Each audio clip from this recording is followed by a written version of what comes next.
Hey, everybody. Can y'all hear me? Okay. So, you guys, I am super excited about hearing from the Arshay Cooper tonight on our team call. I have to give you a little bit of backdrop because all of you probably don't listen to All My Lives and know all the kind of backstories of how things happen on our team. But back in June, I was looking at the Today Show, and actually, my husband was looking at the Today Show, and he saw this story with Arshay Cooper. And so I went back and looked at it because we taped the Today Show. Y'all know I'm a news junkie. And I watched this segment and I cried watching the segment. I mean, y'all know I'm a big crier. So I cried watching the segment and I was like, oh my gosh, this is so beautiful. And so I was just like, where can I find this documentary? At the time, back in June, it wasn't on Amazon. It was on Peacock. And Peacock is like a subsidiary, I think, of NBC. So I said, okay, we need to sit down and watch this movie. So we watched it, cried the whole time. And then literally like right after I watched this documentary, I had been assigned our team right around that time. Our team had gone diamond reentry. And then I got asked to be on the diversity and inclusion focus group with Alec Clark, our president and CEO. And so he had asked in one of our first meetings, hey, I want to give to certain causes. I really want you guys to look for opportunities for underrepresented communities in order for us to kind of kick off this focus group. So I asked my husband, I was like, well, what organization? Because there's thousands of organizations, right, that you could give to. And my husband's like, I think that the Rowing Foundation would be a great foundation. So they ended up voting on this particular foundation, the George Pocock Rowing Foundation, which Arshay Cooper is a part of. And after that, I just connected with Arshay Cooper. And I think I emailed you, Arshay, and I said, hey, whatever. And Arshay was like, then I think we connected on social media, on Instagram. And then here he is.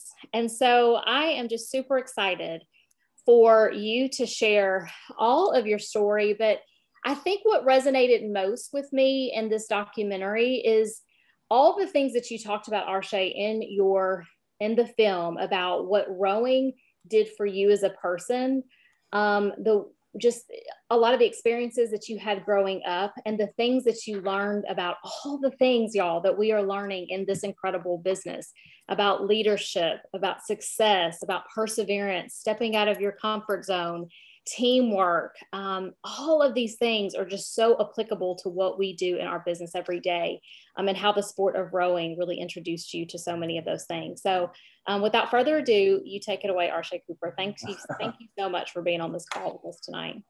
All right, thanks, Robin. I'll be done in 20 minutes, so cut me off if when I hit the 20-minute mark. But thank you all for your support, watching the film, and hopefully reading the book. It's always a pleasure speaking to folks. For me, it's all about how can I help, right? One of my favorite photos of all times is this turtle sitting on top of a fence. And when I saw that, I said to myself, well, that turtle didn't get there by itself. Someone helped, right? The turtle was just chilling. And I was like, how can I use my life to help people get to where they need to be, where I feel like they're just chilling or they are who they ought to be. And I give myself away to the mission of helping people fulfill especially young people, their destiny with a sense of belonging. And again, so it's always exciting speaking before a group. And I will share a little bit about me and a couple lessons that I learned in the sport of rowing that I use every day at work. And, most of you guys know the story, growing up on the west side of Chicago and, in a neighborhood where talent was everywhere, right? But access and opportunity was not. And, I walked into the lunchroom one day and saw this beautiful boat. I've never seen a boat before. And behind the boat was this video monitor, and they were showing the Olympic Games. And they had this video of the boathouse.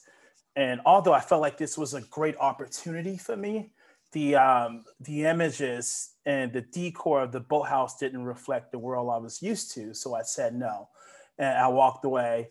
And, and no one actually signed up. Then the next day, they had some Chicago pizza on deck, and so you get tired of that lunchroom food. So I was like, okay, cool. I sign up and went upstairs to the gym room. And what caught my attention was number one, having a female coach, right? Female coaches wasn't coaching boys in the 90s, especially not in basketball, football, and baseball. And I was raised by women, and most of my teachers were women. So I felt very comfortable with women. And then seeing a Black man in this all white sport, right? I think it showed me that I would be protected in this all white space. And so it caught my attention, and I went out there afraid, right? And scared. But I knew somehow inside of me, through what I've learned from my mom's spirituality, that I can be someone great, right?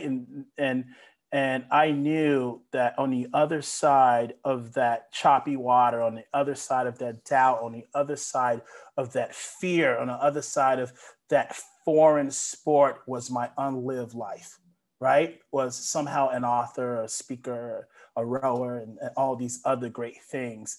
But I had to step into it afraid. And I went out there and I got on that water. And I tell you, man, this non-combative, non-conflict sport really calmed the storm in me and my teammates. And it was special, because it wasn't just about competing. It was about being out there and meditating, right? The sport is rhythmic, right? It's about developing a magical rhythm. It's doing the same thing every minute, every second. And the first lesson, we learned from our coach is, number one, to take care of yourself. And being out there in the water, being able to put the right things in my body, being able to be in a place where there's only one voice, only one sound, and that's the sound of the coxswain or the sound of the coach saying, sit tall, breathe, you belong here. Being able to have something every single day, if it's a book or if it's a coach or if it's professional development, something that speaks life into you, right? That was like our ritual. And that was something that was the start of the unlived life that was waiting for me. And I would say the second lesson that was just so powerful, but seemed so simple, was Coach Victor telling me that, Arshay, you have to leave the boathouse better than you found it. And I was like, what? Like, I didn't make the mess, right? And he was like, even if you don't make the mess, because it makes it easier for the next group. And so, he would say that to all of us all the time. And the lesson there for me is, okay, how do I leave the boathouse better than I found it? How do I leave the classroom better than I found it? How do I leave this Zoom, right? How do I leave my teammates? How do I leave the day better than I found it, right? And that's how I lived my life. Even if I didn't make the mess, I grew up on the block. I didn't contribute to, some of the trash or some of the things that were happening, but I felt like it was a responsibility for me to make it better than I found it, because it makes it easier for the next generation, for the next group that was coming up. And it was simple for me at work, even starting off with my first job, like, I want the day to be better. I want the position to be better because I am here, right? And I look at it as simple as, when I leave, what has been created? What's there that didn't exist before I got there? And that's leaving the job. That's leaving the day better than I found it. And so I went into practice as a young person with that attitude, that I know today that I'm going to leave something. I'm going to leave someone better than I found it. And that made practice better every single day. And the next lesson, right, was truly understanding that in this sport, what you put in is what you get out. Usually you have sports like basketball, or You can be like Shaquille O'Neal, who practiced his free throws for 10 years and 20 years and never got better, right? But in this sport, it's really about strictly work ethic. You sit on a machine and you pull hard. It doesn't matter how, it doesn't care about your athletic abilities, how tall you are, how strong you are. Whatever you do that day, when you spend, the more time you spend on that machine, the more time you spend in that boat, the better you would get. Now, on my team, the guys were stronger than me. They were taller than me, more talented, but I had the best scores. Why? Because I showed up before practice, I showed up during practice, and I practiced after practice, and I trained, and I got better, and I won every indoor competition that I've done as a young person because of the time I spent on that machine, the relationship I spent, just hours of beating on my craft. And when I started rowing, I was a D student. And I remember saying to myself, okay, the same lessons that I put into this sport is the same lessons I'm going to put into the classroom, right? There was kids that were smarter than me, that was better test takers. But I started working before class, early in the morning, during class, after class, during lunch periods. I was just spending time studying, spending time working, and I excelled. And I became a top 10 student at school. And while everyone was hanging out, everyone was at the mall, while everyone was chilling or watching their favorite TV shows, I was working simply because I wanted to get better. Now, this was Chicago in the 90s. So there was this MJ mentality, right? That this killer instinct that I wanted as a young person, not just in the sport, but outside of the sport. And I wanted to be the captain of the team. And I understood leadership was acting beyond yourself. It wasn't just about me. Michael Jordan, of course, was the greatest person on the team, but it wasn't good enough to win championships. Now, on every team, in every company, and no matter if it's in the restaurant business or in nonprofit, you will find someone who wants it a little bit more than the others, just a little bit more, or someone that's a little bit more talented than others. In every team, you will find that. And I was that young person that wanted it a little bit more on the team. But the MJ mentality tells you that that's not good enough. What's good enough is how can I get everyone else on my team to want it more than I do? How do I get everyone on a team better than I am? That's leadership, right? And that's when the Bulls start winning championships. And that's when we got a little bit faster. So in order to do that, I had to show up at Alvin's house every day, right? And in those walks to school, it was these conversations of me telling him how gifted he is, how strong he is, and how talented he is. And this is how he perfects his stroke, right? It was investing in talking to Pookie G, right? And helping him to come out of his shell, right? And to be who he ought to be. It was understanding the way Jordan understands each player on the court, their strengths, their weaknesses, where to give them the ball, where not to give them the ball, right? And how to truly speak into their lives. And these are like simple skills that I've learned from my coaches that was the most amazing coaches that I had ever in my life, right? And that helped me to rise in leadership.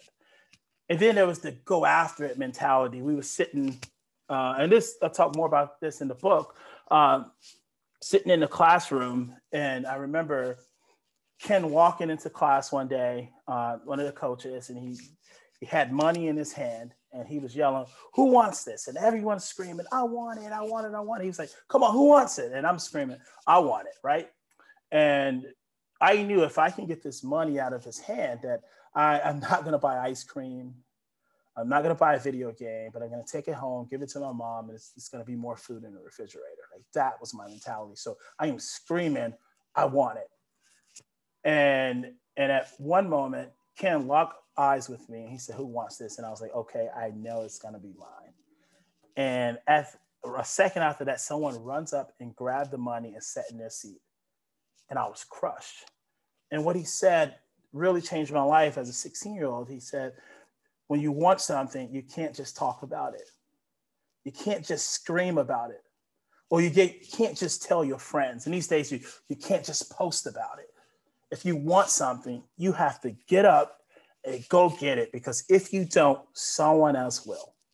And when they will, they would do what I did a little bit, sit back and hate a little bit, right? And so I knew at that moment, okay, I'm not going to let anyone take what's mine, what belongs to me. I'm trying to get to that unlived life, right? And I need to get there, but I know that I have to go after it, right? I know I got to leave my days better than I found it. And I know that I can't do it alone, right? One of the biggest lessons I've learned in the sport is that I can't do the work of 8 people, right? That rows in a boat, but I need 8 people to do the work, and we'll get there much faster, right?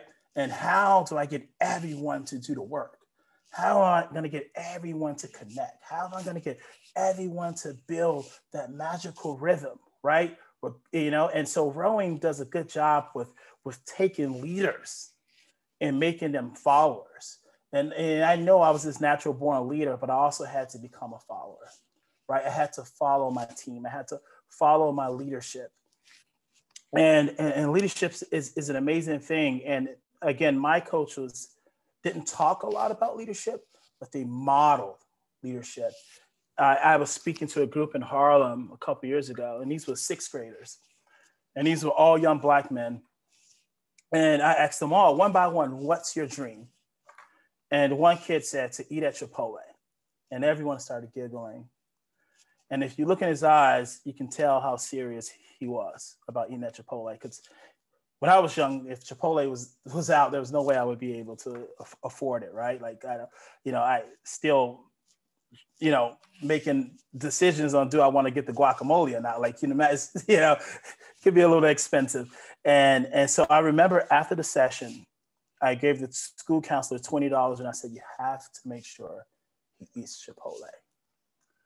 Because if you can eliminate the small dreams, there's room for bigger dreams. There's room for more dreams. And as a 15-year-old kid, when rowing came to my school, my only dream was to go downtown. I've never been downtown in the city of Chicago. And I started rowing, and I go downtown. I'm like, all right, this is cool, but I want to go out of town. And so we take a day trip to Madison, Wisconsin, and it was cool, but I was like, we need a week-long trip, and then we go to Philadelphia for a week-long, right? Like, the coaches was in the business. Our leadership was in the business of eliminating dreams. And every week, our dreams got bigger. And when I meet with my staff, I'm asking them, what's the vision for your life? What's the vision for your job? What's the vision for your team? What keeps you up at night? What keeps you going, right? And what are your goals? And we put it like on a March Madness kind of bracket, right? And we have those goals. And as a leader and as a leadership team, we're figuring out and we're working with our staff to constantly eliminate their goals until they accomplish their yearly mission, right? And that's what it's all about. That's what our team was all about. Eliminating dreams, eliminating goals to get to our unlived life.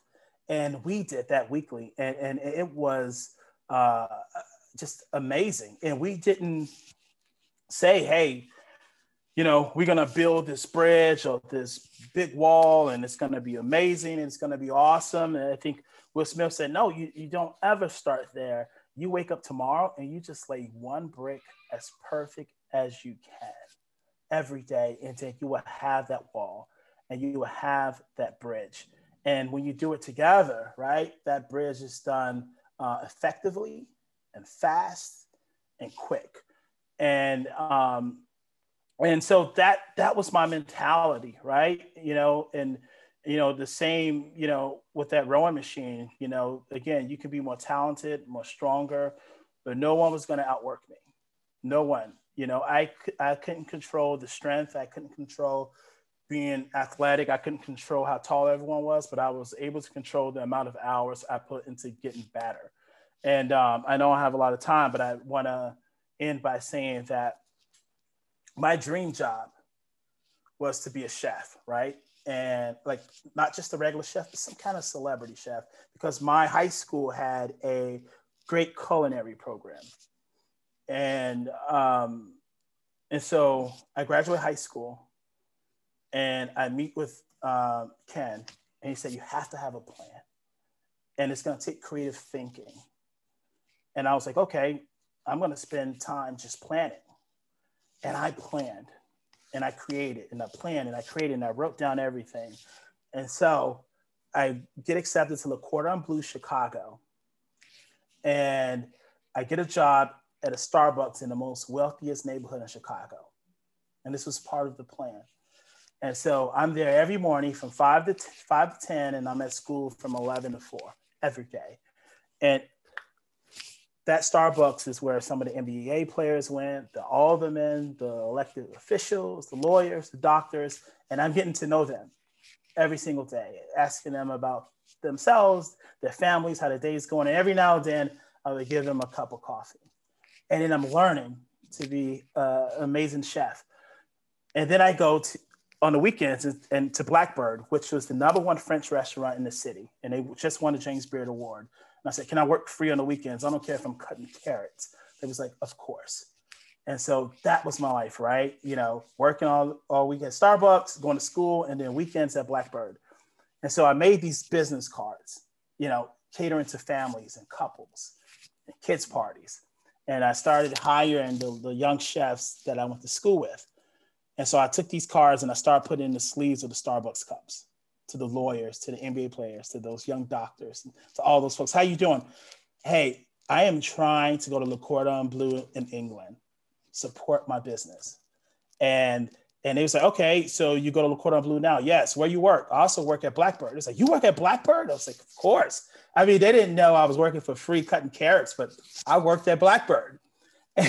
and I started getting all this business, and I started hiring people from school. And I was able to raise enough money to go to Le Cordon Bleu, England. And I go there, and it was a beast. Like, everyone was great. Everyone was good. I'm there for 2 years. I come back home, and as soon as I got home, Alvin said, "Hey, look, the WWE Wrestling is hiring for a personal chef." And I was like, "I'm not going to get the job. You know, like, I'm young. I just finished school." He's like, "I'm telling you, you should go for it." And so I drive out to Naperville for the interview. There's tons of people there. Everyone's older. They've probably been chefs for 15, 20 years. And I sit in the interview, and I thought it went well. I left not feeling like I'm not going to get the job. I got home, and 2 days later, I got a call from Bobby, and he said, "You have the job." And, you know, I said, you know, you shouldn't say this, but I was like, "How did I get the job?" And he said, "Because of what you've done as a high school student, because of what you've done on your road to Le Cordon Bleu, England, is the reason why you have the job today." And it was all about the grind, the work ethic, not the years of experience, not the grades, but the grind, the work ethic, regardless of how hard it was for me, regardless of what I went through, regardless of the fire that was going on around me in the world. I allowed the fire inside of me to shine brighter at all times. And that was the reason why I got the job. And so, if I can leave you with anything, what you do today in the midst of this hard time, still dealing with COVID, or what we're going through with our families, or days of things not going well at work, and there's some days that it will, regardless of what we do, if we can still somehow find that fire, locate that fire inside of us, to allow us and activate our entrepreneurial mindsets to continue to grind, to get up every morning, to lead the day better than you found it, to remember to use your teammates to move a little bit faster, to give what hurts, to make sure that everyone around you wants it as bad as you do. That's when the magic happens. And, you know, my 20 minutes is up. But again, thank you, Robin, for having me. And, you know, again, one day I could sit and go for an hour or two, but about all the other lessons I've learned in this sport. But, you know, I truly found my unlived life, right? And it was not just because a boat was sitting there on the water and there was oars. That didn't change my life. It was the leadership that I had. It was the people who wanted to eliminate my dreams, and it was the teammates that fought with me. And, you know, the high school kids always ask the same question: what would you say to your 15-year-old self? And my answer is that you don't have to fight alone.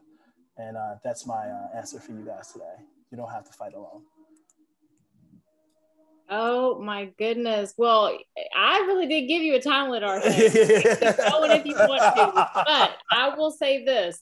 The chat has been blowing up the whole time, and I've written at least 2 pages of notes. So I'm sure there are a lot of individuals who have questions or just intrigued by your entire story and obviously the documentary. So don't be shy, teammate for more. Unmute yourself and ask away. Otherwise, y'all know I got a list of questions. Y'all know me. I interview folks. So go ahead. Unmute. Well, I'll jump in. Can I? Sound good? Absolutely. Go ahead, babe. Hello. Thank you so much for talking to us tonight, and I'm so glad. I'm really excited to be able to talk to you. I don't get excited about much for people who know me well. But I was really excited about your documentary, and I actually watched it twice. I was on the plane, and the person next to me felt so bad for me because I was like in tears the whole flight, and they were just like, "What are you watching?" So I had to share your movie with them too. But I do want to ask, because when was the point or was there a point where you were just like, what am I doing? I've got these people following me. Can I take them where they need to go? There's so many times on our leadership journeys where we start to second guess ourselves. Can I really do this? Can I really show up for these people consistently over time? What's the message that you say to yourself, or how do you walk through those moments when you're starting to wonder, can I really bring people where they need to go? Yeah, you know, I mean, it still happens till this day, right? Like, you know, people are following me, and even like where are we going with the sport of rowing when it comes to diversifying the sport and stuff like that. And for me, I think number one is what I talked about earlier. I think that I have helped eliminate so many dreams that we have gone so far that there's no way we can go back, right? Like there's times where it's so hard, it's too much, but I put myself in a position where I can't go back because the way we hold ourselves accountable to these goals, the way we really literally cross out the goals that we are constantly eliminating, right? And that's what I look at, you know, when it get hard, and I say, man, we have accomplished so much. The impossible, yes, ma'am. The places where we go to places, number one, where people say don't go, right? And when I look back at that, you know, and it just keeps me going. And that's the question that we ask each other every week. Like this week, what keeps you going and what keeps you up at night? And we talk about those things every week. And so holding each other accountable is what keeps us going, and looking at that bracket and that elimination process is something that holds me together. And you know, it's not me telling myself, it's the actual literature, it's the actual brackets and goals that we created that activates me and keeps me going and motivated. Awesome. Can I say something, Robin? The documentary I cried, I laughed.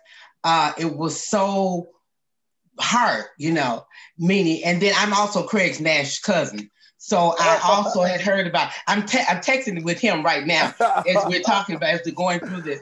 But I related to Manley, I related to Krieger, I related to DePaul, but the strength that you showed, the strength that you showed to others is just so rewarding.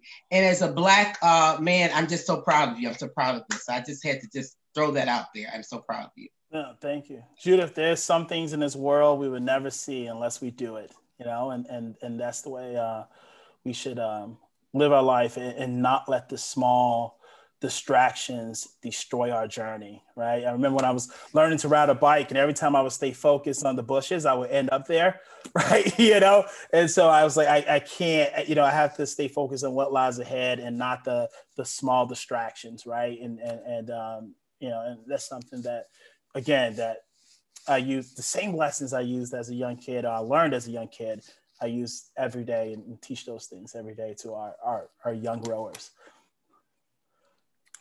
Arshay, this is Krista. How are you? Hey, how you doing?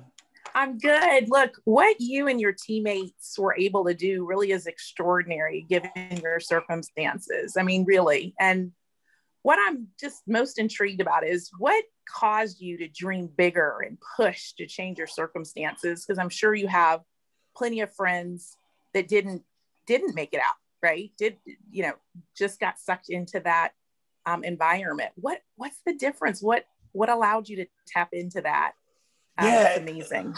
Yeah, it was two things. And again, I talk more about this in the book. I think the first thing is that when my mom went into recovery and she completely changed her life, I said as a kid that, like, people will say God is good. And I would say, well, God exists everywhere but here on the west side of Chicago, And when she changed, she would sit in these AA meetings, this Christian group, and these beautiful men who were once gang members or drug addicts and women would share their stories all the time.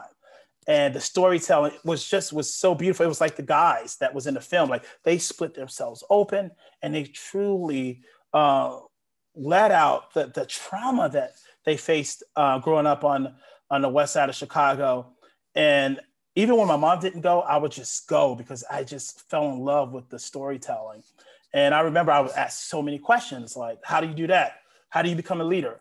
How do you be a good teammate? How do you do this? And one guy looked at me one time and he said, it's like a watermelon, right? I can crack it open and I can say it's sweet. It tastes so good. It is delicious. But until you try it yourself, you'll never know. And you have to go out there and just be a leader, right? And find the things that are missing. And find the things that are missing. So I didn't have a father, right? And so I showed up at my coach's house every weekend. I found a coach. My brothers was in gangs. I didn't want to do that. So I found a team, right? And I think it was in that room, learning from those guys who looked like me that helped. And it was like those 90s TV shows, like A Different World, A Different World and Family Matters. I wanted that life so bad. And those shows were like my church service, right? And I worship those guys, and so that kind of helped me kind of be a young leader before I even joined the crew. I just needed the access and the opportunity to become a leader. That's so good. I have a quick question for you. Whatever made you take the plunge and write A Most Beautiful Thing? And then how did it end up turning into a documentary?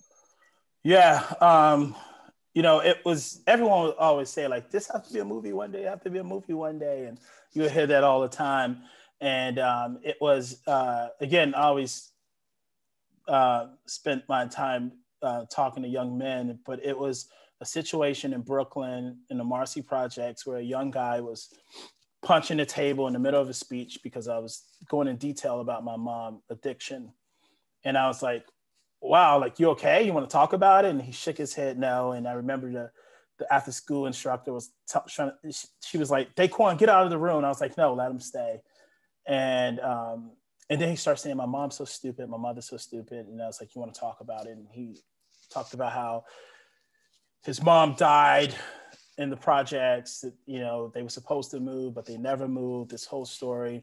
And then young men start opening about their lives in the projects. And I decided to work with this group every Friday after that. And they had so many answers, so many questions, the same questions that I had as a young kid. And going to Chicago, Baltimore, and hearing kids all having the same question, there was no way to scale the answer, right, that I had. And so I thought, okay, maybe I can write this story. And so I met with my friends and Alvin, Preston, and my mom, and began writing. And every literary agent I met with said, did you win? And I said, no. And every last one of them said no. They rejected the book, every last literary agent. And I said, you know what? I'm going to do it myself, right? I'm going to self-publish it.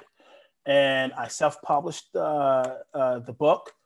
And and really decide to put in the book what winning is. Like there's a part in the film where Ken was like, the kids wasn't winning, they didn't go to Ivy League college. I felt like it wasn't a success. And, you know, sometimes folks come into our neighborhood and they define success very differently the way we do, because honestly, overcoming the fear of water is a win.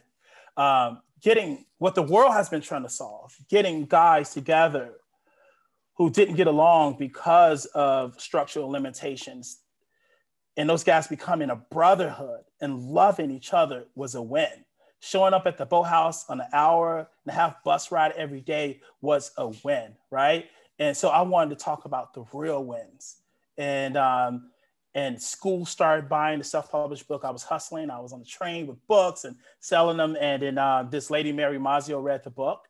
And I said, would you ever, right? And if we do this, you have to come to Chicago first. And she came to Chicago. And from there, that's, you know, she was like, I'm getting Common involved and Dwayne Wade involved. And then the story went from there. Arshay, can I just say that I'm just so inspired as a fellow Chicagoan, and knowing what the West Side was and what you all were able to do and survive, even for that matter, from just the outside influences and the things that will pull you and not even want you to win. So I salute you, and just my prayers to you. This is just incredible. Thank you. So Arshay. Go ahead, babe. I'm sorry. I didn't know I was muted. Oh, that's okay. That's okay.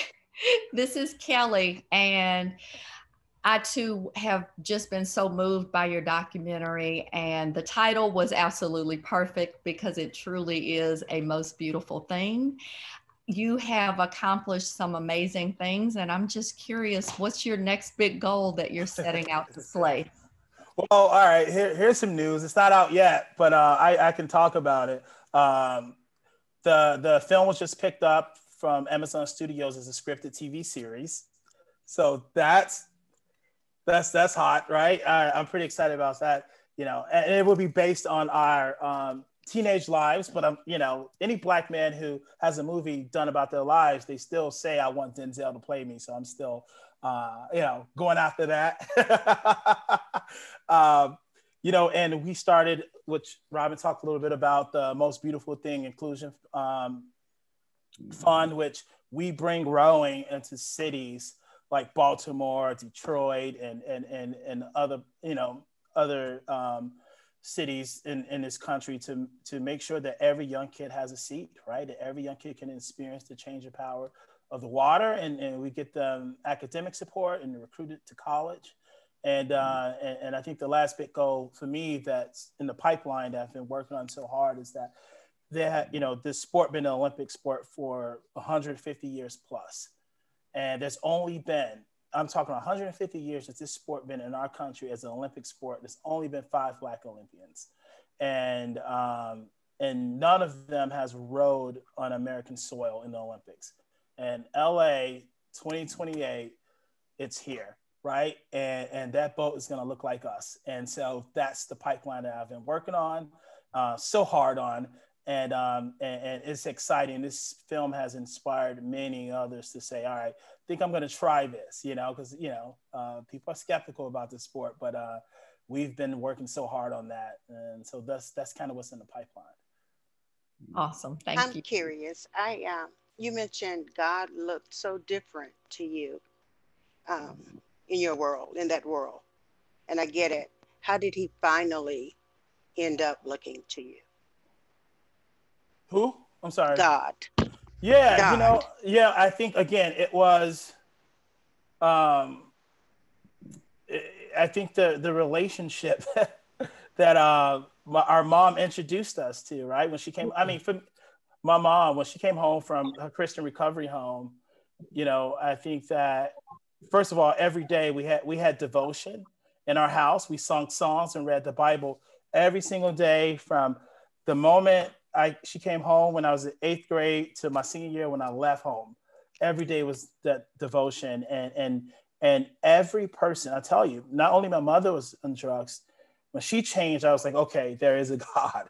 But my uncle changed. My uncle was a gang leader. My other aunt was on drugs. Like when I say every single person in my family changed, every single person. And I think that's when I knew that, not only that, we're onto something, but how do we have to give the same hope to others in our community.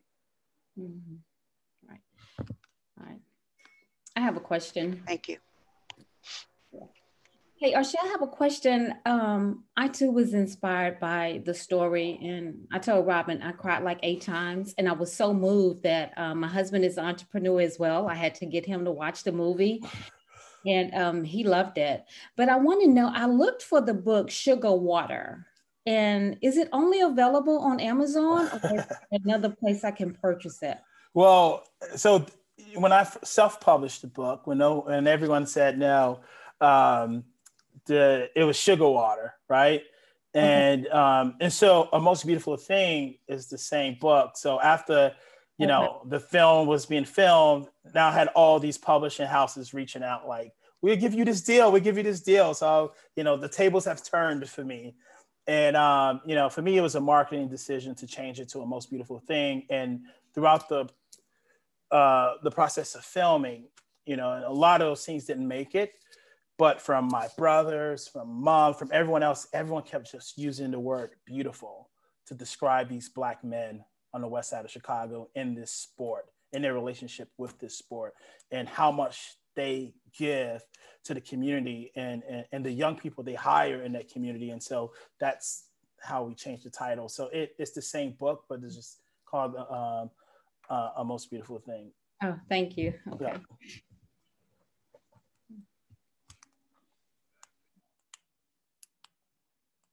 One more question. Anybody? Well, I have another one. I'm just I'm just curious, Arshay. So, where do you feel now that you really draw the most of your, besides the belief that you have in yourself, besides your belief pattern, where do you find now that you draw your most strength from? And do you have a mentor? Yeah, I have a lot of mentors. Most I have not met. It's through their literature, right, and books that I read, and speeches I constantly listen to, like Les Brown. But I do have mentors in my life. Some are coaches, and some are those I met in the process of just becoming Arshay. But I think it's from my teammates and it's from my friends, but mostly the young people, right?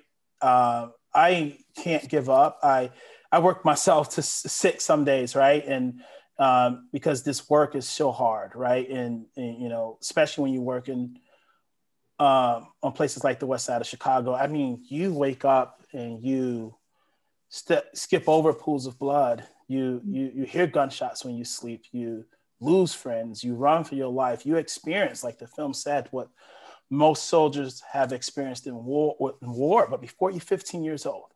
Mm-hmm. And when you see a mass shooting in a school, right away they send in trauma counselors in these suburban schools, which they should, to unsee what you saw. And I remember saying, God, I experience that every day, and I've never seen a school counselor. I've never talked to anyone. None of my teammates have, right?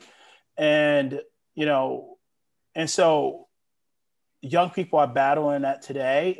And I spend a lot of time with young people, and I've seen a lot of young people get shot. And so I am constantly on my knees saying, God, if you can just spare this one, I will. God, if you can just save this one, I will. I would do this, right? And those prayers are answered for the most part. And so the need is so great. What makes me weak is the same place where I draw my strength from. And that's to serve these young people and to help them be who they ought to be. And I get it from them because I learn a lot from them.